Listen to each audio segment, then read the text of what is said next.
Good evening and welcome to a political discussion as we continue to take a look at the race for the seat once held by Ed Markey in the 5th District. And joining me this evening is PaulJohnMaisano, and he will be here with us for the next 28 minutes. And we thank him very much for coming. He is a Democrat running for Congress. And Paul, welcome to the program. Thank you so much. Great having you on with us. Thank you, Dave. If you would be so kind, for the viewing audience, who is PaulJohnMaisano, and why should people vote for you? It's a great question. The answer is this. PaulJohnMaisano was born in Somerville, Massachusetts, in a family that was basically immigrants. We struggled throughout my entire youth. I had gone to school. I started to go to law school. I wanted to become a lawyer, actually. And eventually I got into the trades. I kind of enjoyed that, construction and building. It was very rewarding to me, and the gratification was incredible. I continued both paths for about 2 or 3 years, going to school nights, both for the trade and for my education in business management and labor. And eventually I decided that I think I wanted to focus on one, and that was the building trades. I became an electrician with Local 103 IBEW, and subsequent to getting my license, I ended up traveling around the country so that I could work, because back in the 70s, I'm dating myself a little bit, but back in the 70s, we had a tremendous problem with economic distress in this country, and in fact, we had some of the worst fuel interruptions because of the cutoffs in the Suez Canal, and we did not have prices that were stable. The gasoline, everybody will laugh at this, was about 30 cents a gallon, and it had jumped to 70 cents, and we thought that was incredibly high, but you couldn't get it. That was the problem. So I continued in this, travel around the country. I come back to Boston, and I had to diversify my education. So what I did at that point is I went back to school, and I became a builder, and I got a builder's license also.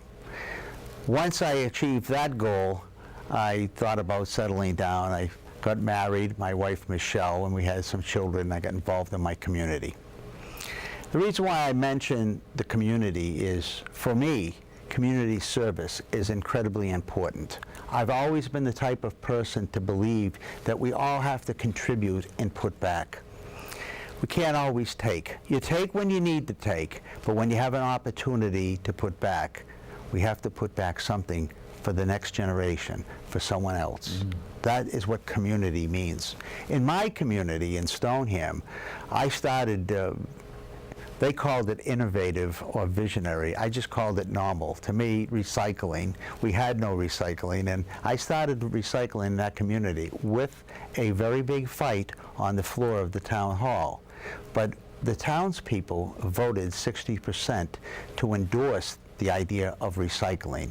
And also that evening I had another warrant article which was for green space and a bike path. So today you would consider that very normal, but 25 years ago it was a struggle, you know, because I wanted to take land and I wanted bicycles to go instead of cars, and you know, this was an old railroad bed, and if you look at it today, that's what we use. A lot of these bike trails are going through the old railroad beds. I also went forward and worked on affordable housing. I got state legislation passed to address affordable housing so that local communities remain in control of their own development and growth. And we had a comprehensive permit program that we addressed and tried to manage so the communities would remain solvent in their own development and growth. See, home rule petition, sort of. The other thing I did is I controlled my own industry. When there was accusations of fraud in the contracting industry, I went to the National Association of Remodel Industry and said, listen, we have to partake in this and have the industry strengthened. Nobody wanted to talk to me about this. In fact, they said the industry is fine without regulation. I said the regulation is only for those who do not have business ethics. And about 3 years later, we got a law passed. It's called the Guarantee Fund. It regulates contractors under a home improvement rule for the state, where a contractor has to be licensed, has to have insurance, and you also have to have certain contractual agreements in effect to do business in Massachusetts. Now, the reason why I mention this is I did all this as a citizen. I wasn't paid. I did it to contribute to the greater good. I've never been on the payroll. This job is a much bigger job, and I understand that. But I believe that if a person, like an activist like myself, has proven over 25 years that they're willing to participate in government and have the experience to bring that forward, that that person deserves a look in the election, and then I will earn their vote. Did I answer that question? Or No, you answered it very well. In fact, a little long, huh? you answered the first 3 questions that I had, so I'll turn the page. The House GOP is upping the risk of a complete shutdown. Your feeling about that? Well, this is an interesting point that came up last night in a debate we had at the Framingham University. The GOP, and let me digress for a moment about Republicans. And I'd like to read you a statement that I read last night. It's actually a quote from who I would consider a great American. Let us not seek the Republican answer or the Democratic answer, but the right answer. Let us not seek to fix blame for the past. Let us accept our own responsibility for the future. Well, These are the words of John Fitzgerald Kennedy. Over 50 years ago, he was trying to bridge the gap between Republicans and Democrats. And today, over 50 years later, I am trying to do the same thing. Last night at the debate, I recognized that literature is going out that some of the other candidates put out. I'm not too pleased with it. I hope the voters recognize it. It's detrimental to the process. We can't call people names like extremists or radicals and expect to be able to work with them. And that's what's going on in this race. They're calling the Republicans names. I've taught my children since they were of kindergarten age that name calling doesn't solve anything. It's counterproductive. And you know, people say, well, what do you call them? I call them Americans with a different opinion. That's what I call them. I may be on one side of the spectrum, they're on the other. And we are in a heavily Democratic district. But we need to maintain a respect for one another, to work together for the greater good, for the nation. Now, they're attempting to shut down this country, so to speak, by budgetary restrictions. I believe it's all horseplay, to be quite frank with you. They're posturing. The Senate will never allow the government to shut down. I want the people of this district to understand that in the House, it's a different type of politics. They simply position themselves, and sometimes they do more damage than good. But I am still going to work with Republicans because my obligation, if I'm elected in your congressional seat, is not to go up there and fight. It's to go up there and work. A lot of people want to fight. I think we've had enough of the fighting in Washington. It's time not to fight and to work together. That's my feeling. And I've been traveling throughout this district. David, I can only tell you, everyone, not just half and not just 80%, everyone has had enough of the fighting in Washington. They don't understand why they have to do this. They're adults, they're men, they're women, they need to get together. So I was saying, well, maybe we should get some kindergarten children to show them how it's done, because the children seem to know how to get along better than the adults in Washington. But what a shame it is, as we all know, about the problem in Congress and one thing or the other, and the arguments and one thing. Let me ask you this, since the 2008 financial meltdown, poverty has again been on the rise. What would you bring to Washington, D.C. that would help what we are looking at right now? There's really no way to solve poverty without an economic build. Poverty, we have different levels of poverty. Some levels of poverty are inherent because of people end up in situations that are difficult. However, we can build or rebuild the foundation of this nation simply by bringing jobs back to people. People aren't looking for a handout. Most people, 90% of them, if you give them a job, they want to work because there's a satisfaction that you get when you work, a great satisfaction. You've accomplished something. Just today, I had a young man call me. He said, "I saw your truck. My truck is all leaded with, running for Congress. Is there any way you can help me?" I said, "Absolutely. What do you do?" And I spoke with him for 10 to 15 minutes, and I've given him a number of companies to call so that he can try to get some work. He's out of work. He's 29 years old. We have a lot of young people. They want to work, and they have education. Over 40% of the people that graduate from colleges with a degree are in jobs that pay probably minimum wage, I believe, or just around $10 an hour. And they have bachelor's degrees. They have associate's degrees. This is a shame. It's an embarrassment for our nation. So my opinion is that we need to do more work to get jobs, to build the economy, rebuild it. How do we do that is probably the best question that you would ask next. Well, we have to bring some of these jobs from overseas back to us. We had the North American treaty that was we're supposed to have free trade, and they call it NAFTA. We lost a lot of work because of that.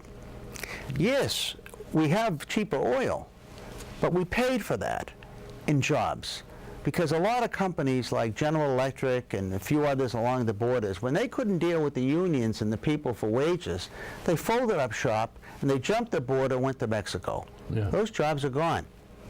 And those are good paying jobs. I believe that companies that manufacture products are good paying jobs.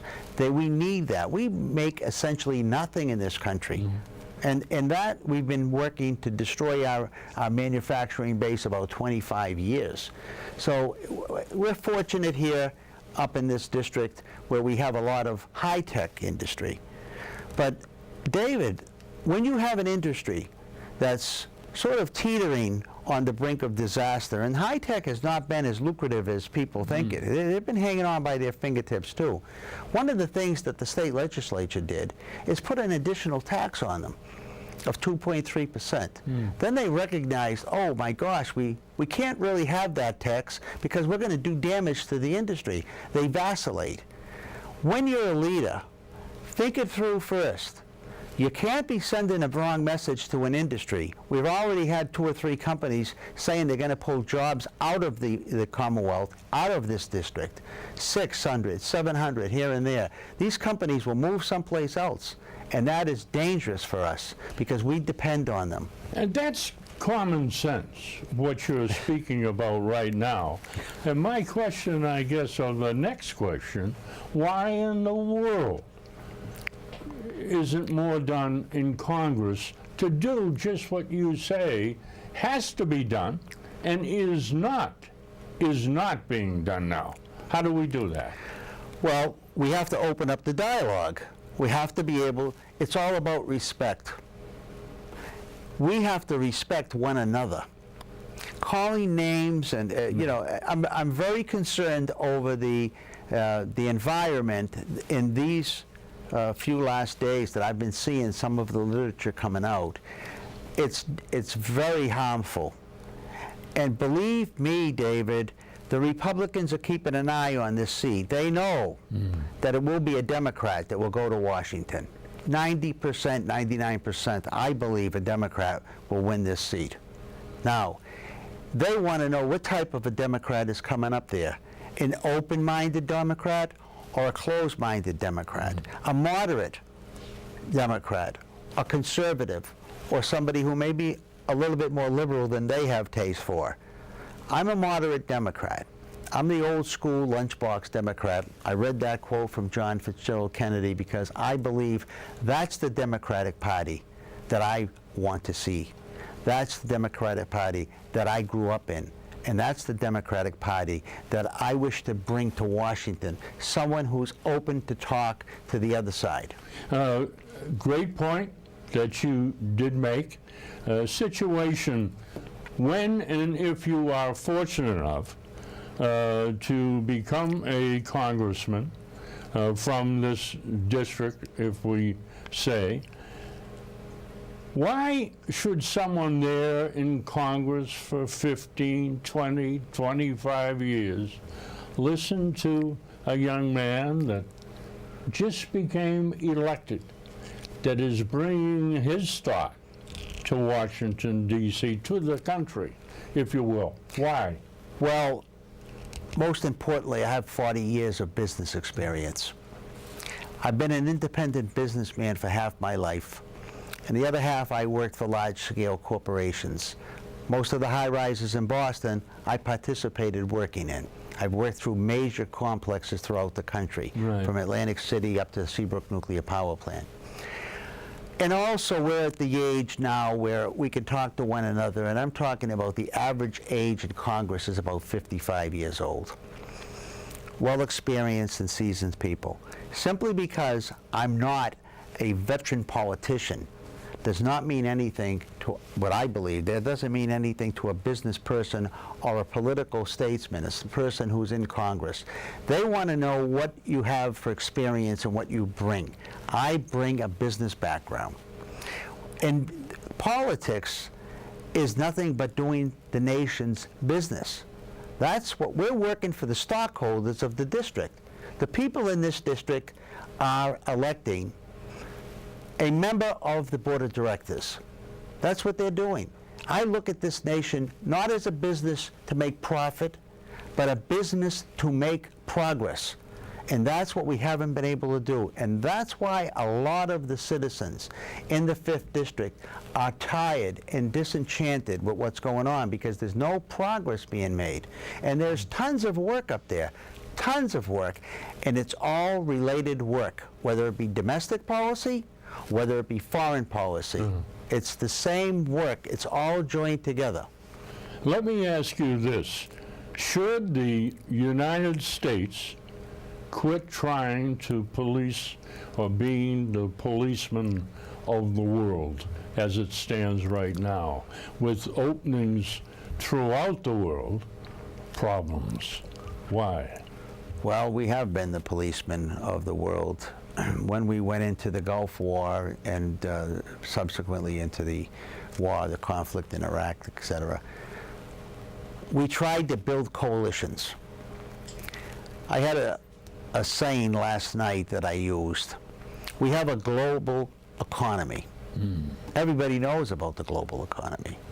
What we are missing is global responsibility. We have to try to build a coalition that stays in place.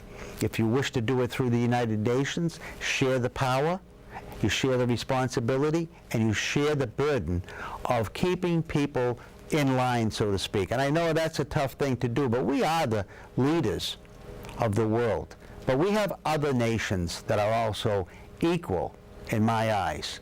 China, Russia, the UK, the French, the European Union essentially, they are all part of the United Nations, and they have the right through the Security Council to place certain requirements, as they have with the chemical warfare. They have a Security Council requirement that says that you're not supposed to use that. Unfortunately, we have people that don't observe it. But it's not up to us to enforce that. It's up to the world's leaders to enforce that. And we'll be a part of that. A leadership team is what I believe we need. Global responsibility, shared responsibility, and shared cost. Share costs, healthcare. Let's discuss that, if you will. Your feeling about the healthcare, how it stands at this time that we are sitting here discussing these different problems. I've always believed, we had a conversation earlier about my son being sick. And I have to reflect, when he was diagnosed with cancer, I couldn't get, because of a pre-existing condition obviously, I couldn't get health insurance. I believe that there are two things that the citizens of this nation are entitled to: basic rights, a good education, and health care. I was looking at health care costs that were 3 times my mortgage back 20 years ago. That's wrong. And everyone, if somebody is sick in the family, it's an obligation. If at minimum we have a nation that is so wealthy, why can't we have a nation that can at least afford to educate their children and take care of their sick? Let's stay with that, a point you just brought up, education.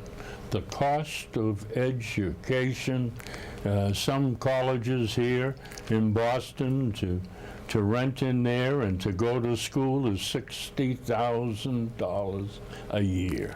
Expensive. How in the world, or what does a freshman going to college, what is he looking at right off the bat? It's at least going to be $250,000 that he's going to be faced with, or she is going to be faced with. What can be done about this education that we seem to be so proud of?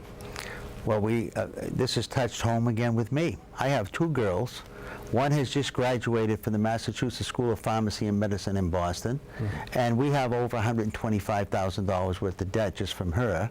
And I have another girl that's in the process of finishing. We had to have her leave school because we couldn't afford to keep her there, and she's finishing a little at a time. But I have over $200,000 worth of debt with these 2 children, and they did not go to Harvard. Yeah, that's right. They went to a good school, but not an Ivy League school, because we just don't have that type of money. But you know, you talk about an education and the cost of it. What bothers me more than the cost of the education, see, I don't mind paying for something if I get something in return. Right? They get a piece of paper and no job. Yeah. We have failed these young people. We as a nation need to make sure that we build our economy. And let me back up to what a good, healthy economy does. It not only supports your young people, they're strapped with loans. We understand the whole student loan amount is about $1 trillion. Imagine these kids are strapped with this kind of debt, and they didn't even get a job. They have a piece of paper and no job. That's wrong. We have failed them. We, the generation before them, need to fix this. I intend to fix this if I go to Congress, and I'm not going to do it by fighting. I'm going to do it by going there, building relationships, because Republicans are no different. They're still Americans, and I'm sure that I can reason with them and I can work with them.